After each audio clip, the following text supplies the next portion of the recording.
ഞാൻ പറയുന്നത് നിന്നെ നിസ്കരിക്കാൻ ഓർമ്മപ്പെടുത്തുന്ന, നിന്നെ നിസ്കരിക്കാൻ കൊണ്ടുപോകുന്ന, നന്മകൾ ചെയ്യാൻ നിന്റെ കൂടെ നടക്കുന്ന ഒരു നല്ല കൂട്ടുകാരൻ നമുക്കുണ്ടാകണം.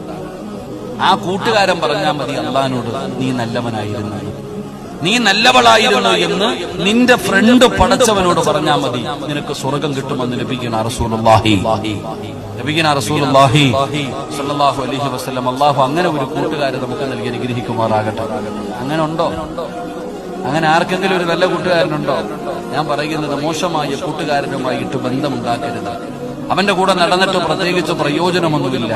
അവന്റെ കൂടെ കൂടിയാൽ അള്ളാഹുവിന്റെ ഖുർആൻ പറഞ്ഞ് നീ ഇങ്ങനെ കുത്തിനെ പിടിച്ചു നിർത്തും അള്ളാഹുടെ കോടതിയിൽ. എടാ വൃത്തികെട്ടവനെ, നീ ഒറ്റ ഒരുത്തനാളാ, നിന്റെ കൂടെ ഞാൻ നടന്നില്ലായിരുന്നെങ്കിൽ ഞാൻ രക്ഷപ്പെട്ടു പോയനെ എന്ന് നാളെ പരലോകത്ത് കിടന്നിട്ട് ശപിക്കുന്നവരെ നമുക്ക് കാണാം. അള്ളാഹു നമ്മളെ കാത്തുരക്ഷിക്കുമാറാകട്ടെ. അതുകൊണ്ടാണ് നബിതങ്ങൾ പറഞ്ഞത്, ഒരു മനുഷ്യൻ സ്വർഗത്തിലൂടെ നടക്കുകയാ, ഒരു ചെറുപ്പക്കാരൻ സ്വർഗത്തിലൂടെ നടന്നു പോകുന്നു. അള്ളാഹു ആ മനുഷ്യനോട് ചോദിക്കും, എന്താടാ ചങ്ങാതി നിനക്ക് സന്തോഷമില്ലാത്ത, എന്താ നിനക്കൊരു സന്തോഷമില്ലാത്ത?